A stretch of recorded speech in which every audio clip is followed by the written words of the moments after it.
The first thing I remember is the silence. It wasn't the peaceful, comforting quiet of a deep night, but a thick, heavy stillness that felt wrong. My name is David, and my life, up until that point, had been a study in predictable, comfortable chaos. I was a mid-level graphic designer living in a suburb of Chicago, my days filled with client meetings, pixel-perfect adjustments, and the gentle, constant hum of city life. My wife, Sarah, was a teacher, her world a vibrant ecosystem of third graders and lesson plans. Our life was a duet of shared responsibilities, inside jokes, and the quiet, deep-seated love that comes from building a home together over 12 years. The change started subtly, a lingering fatigue that my morning coffee couldn't shake. A fog that settled over my thoughts, making simple decisions feel Herculean. I chalked it up to stress, to a particularly demanding project at work, to the universal tiredness of being an adult. But Sarah, with her teacher's perceptive eye, saw the cracks deepening. She'd find me staring blankly at the television, a book forgotten in my lap. She noticed the way I'd struggle for a word, my sentences trailing off into frustrated silence. "You need to see a doctor, David," she'd say, her voice laced with a concern she tried to mask with practicality. I resisted, of course. The classic male refrain, "I'm fine. It's just a bug. I'll sleep it off." But I didn't sleep it off. The fatigue morphed into something more profound. It was a heaviness in my bones, a gravitational pull towards my bed that became impossible to fight.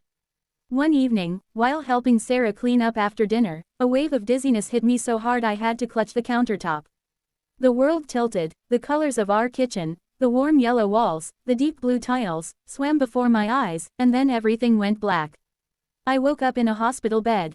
The diagnosis, after a battery of tests, was severe narcolepsy coupled with a rare neurological glitch that caused sporadic, intense cataplexy, a sudden loss of muscle tone, often triggered by strong emotions. My body, it seemed, was betraying me. The doctors explained it in calm, clinical terms. My brain's sleep-wake cycle was broken. I was essentially living in a state of perpetual sleep deprivation, my consciousness flickering like a faulty light bulb. The solution, they proposed, was a radical one. A medically induced coma. The idea was to essentially reboot my system, to give my brain a hard, forced reset under controlled conditions. It was a terrifying prospect.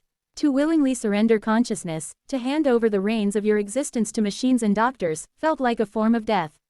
But the alternative, a life of collapsing at the sound of my own laughter, of losing chunks of my day to uncontrollable sleep, was somehow worse.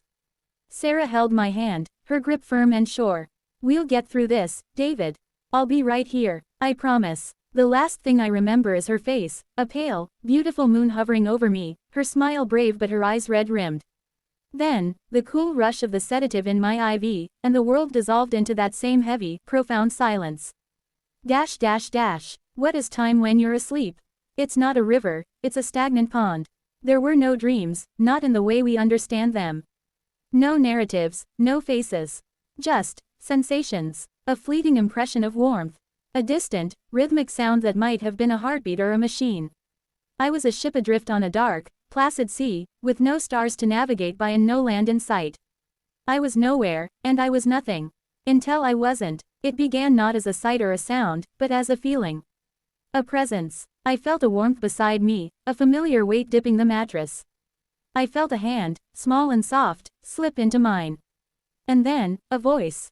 It was Sarah's voice, but stripped of its usual strength, frayed raw with an exhaustion I could feel in my own soul. "Hey, David," she whispered, her voice close to my ear. "It's me. The doctors say you can probably hear me, even if you can't respond. They say it might help. I hope it does." She took a shaky breath. Work was work. Mrs. Henderson's son brought a frog to show and tell. It caused quite the commotion. You would have laughed. She paused, and I could almost see her wiping a tear from her cheek. "I miss your laugh." She visited every day. Her voice became my anchor, the one constant in the formless void. She'd read to me from the novels we both loved, her voice faltering over the romantic passages. She'd tell me about her day, the small, mundane details of a life I was no longer a part of. And she always ended with the same words, "I love you. Come back to me." But one day, her voice was different. It was tight, controlled, holding back a storm. "Mark was here again today," she said, her tone flat. Mark was my older brother. A good man, solid and reliable. He brought more paperwork. The insurance company is being difficult. They always are. She sighed, a sound of utter weariness. Sometimes, David, I feel so alone in this. I have to be strong for everyone, for you, for my students, for our families. But who's strong for me? There was a long silence. Then, her voice, so quiet it was almost a thought. I wish you were here. A week, or perhaps a day, time was meaningless. Later, a new voice entered the void. It was a man's voice, deep and calm, with a gentle, reassuring cadence.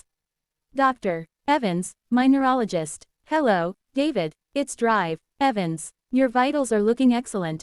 Your brainwave patterns are showing the deep, restorative sleep we were hoping for. You're doing perfectly. Sarah is here, just outside. She's a remarkable woman, David. The strength she has, it's something to behold. She's here every single day, without fail. You're a very lucky man. His words were a comfort, a confirmation that the world outside was still turning, that I was being cared for. But it was the next visit, the one that followed Drive Evans's, that changed everything. It started normally. Sarah's familiar presence, the scent of her perfume, jasmine and vanilla, cutting through the sterile hospital smell. Hi, sweetheart, she whispered. She was quiet for a long time, just holding my hand. I could feel her trembling. I did it, David, she finally said, her voice a broken whisper, thick with tears. I finally went to see someone. A therapist. Dr. Evans recommended her. I had to. I was drowning. She took a deep, shuddering breath. I told her everything. About how scared I am. About how much I miss you. And about the baby. The word hung in the silence of my mind, shimmering and incomprehensible. The baby. I'm 8 weeks along, she continued, her voice cracking. I found out the week before this. I was going to tell you that night. I had this whole cute plan with a little onesie that said, promoted to daddy. I was so excited. And then, you collapsed. The pieces began to click into place with a terrifying, silent finality. Her exhaustion, the emotional volatility, the sheer, unbearable weight she had been carrying. I was going to tell you when you woke up, she sobbed, her head resting on my arm now. I thought it would be a happy surprise, something to come back to. But you're not waking up, David. And I'm so scared. Scared to do this alone. Scared that you won't ever get to know your child. Her confession poured out of her, a torrent of fear and love and desperate hope that I, a prisoner in my own body, was forced to absorb but could not answer. I felt her tears on my skin, hot and real. I felt the seismic shift in our universe, the existence of a tiny, nascent life that was half me, half her, a future I was sleeping through. I have to be strong, she whispered, her voice firming with a resolve I could feel resonate deep within my own still core. For you, for us, for our baby, so I'm going to be. I promise you, David.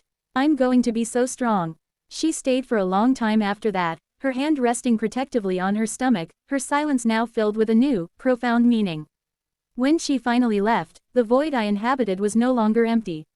It was filled with the echoing truth of her words. I was going to be a father.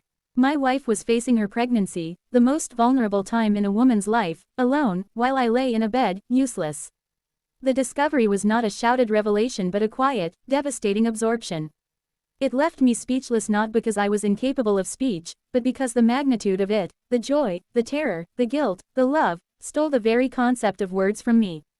My world, which had been a simple, two-person constellation, had just expanded in the most profound way possible, and I was the last to know. The following days in the coma were a new kind of torture. I was no longer a ship adrift. I was a prisoner in a glass cell, watching the world move on without me, screaming with a voice that made no sound. I listened to Sarah's visits with a new, agonizing acuity. I heard the subtle changes in her voice, the way she talked to the baby, calling it, Little Bean. I heard the fatigue, but also a new, steely thread of purpose. I heard Mark visit, his voice a low, steady rumble. Hang in there, little brother. Sarah needs you. We all do. He had no idea of the secret she was carrying, a secret I now shared in my silent prison. I heard nurses come and go, their conversations a mundane backdrop to the epic drama unfolding in my head. I was an audience of one to the most important story of my life, and I was powerless to affect its outcome. The urge to wake up, to break free from the chemical chains holding me down, became a physical pain. It was a primal scream building inside a vault. I'm here. I wanted to shout. I know. I love you. You're not alone. But my body was a statue, my voice a ghost. Then, the process of bringing me back began. It was a slow, confusing ascent from the depths. The heavy silence began to be punctuated by distant, real sounds, the beep of the heart monitor, the hiss of the ventilator, the muffled conversations outside my door.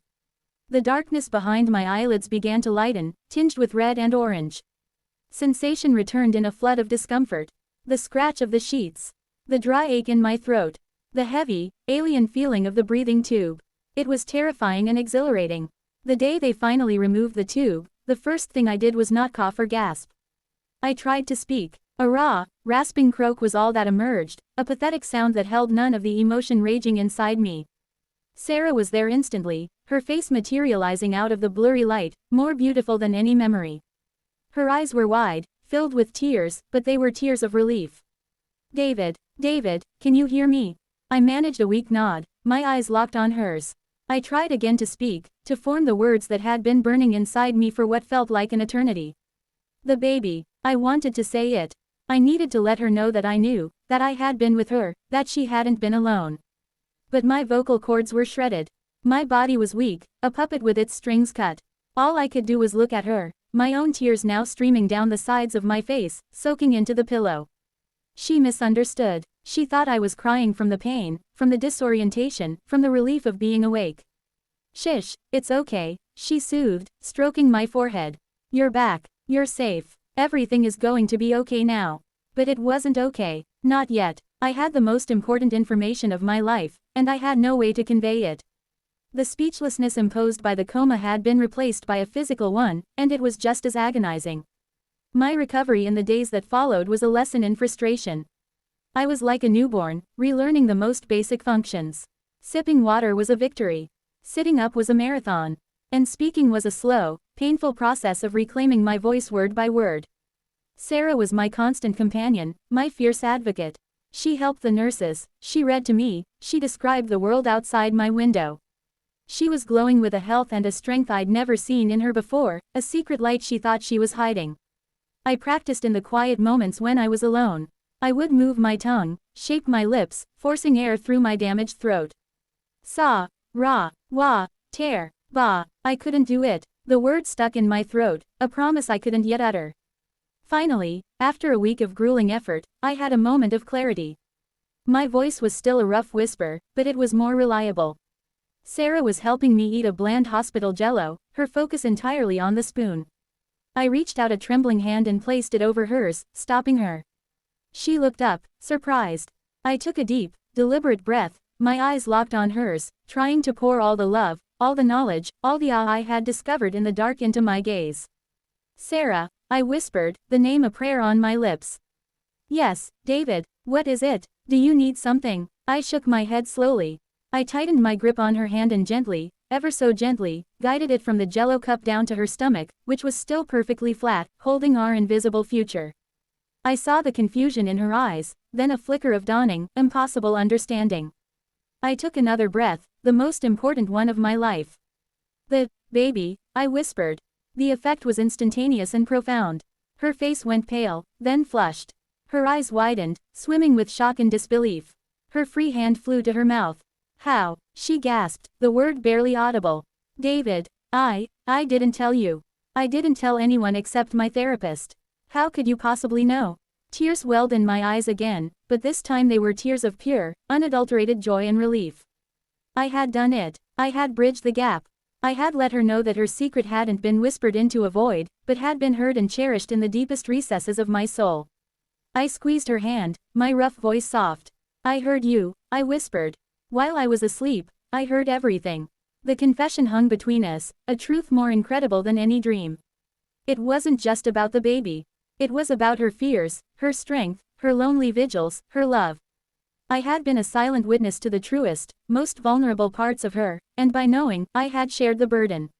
She collapsed onto the bed beside me, sobbing, her body shaking with the release of a secret she had carried for so long. But these were not tears of sorrow or fear. They were tears of liberation, of a shared burden, of a connection that had somehow transcended the boundaries of consciousness itself. You're not alone, I whispered into her hair, the words finally flowing, clumsy but true. We're in this together. That moment, in that sterile, beige hospital room, was the real awakening. The coma had been a physiological necessity, but this was a spiritual one. I had discovered more in my sleep than I had in years of wakefulness. I had discovered the breathtaking, terrifying depth of my wife's love and strength. I had discovered the existence of my child. And I had discovered that our connections to those we love are not merely electrical impulses in the brain, they are bonds that can reach into the deepest darkness and pull us back into the light. The road to full recovery was long. Physical therapy to rebuild my atrophied muscles. Speech therapy to smooth the ragged edges of my voice. But every step was fueled by the new reality that had been revealed to me. We told our families about the pregnancy, and my knowledge of it became our strange, beautiful, private miracle, a story we knew no one would fully believe. 9 months later, in a different hospital room filled with light and the sounds of life, I held my daughter for the first time. She was swaddled in a pink blanket, her tiny hand clutching my finger with a surprising strength. Sarah, exhausted and radiant, watched us from her bed, her smile holding a universe of shared history. As I looked down at this perfect, new human being, this secret I had learned in silence, the memory of that long sleep, the fear, the helplessness, all of it melted away. It was replaced by a gratitude so profound it once again left me speechless. My daughter, Emily, had given me a gift long before she was born. In the quiet of my slumber, her existence had given me a reason to fight my way back. She had shown me that even when we are at our most absent, love can find a way to reach us. And sometimes, the most life-altering discoveries aren't made out in the wide, waking world, but in the silent, sacred space of a shared heart, whispering secrets in the dark.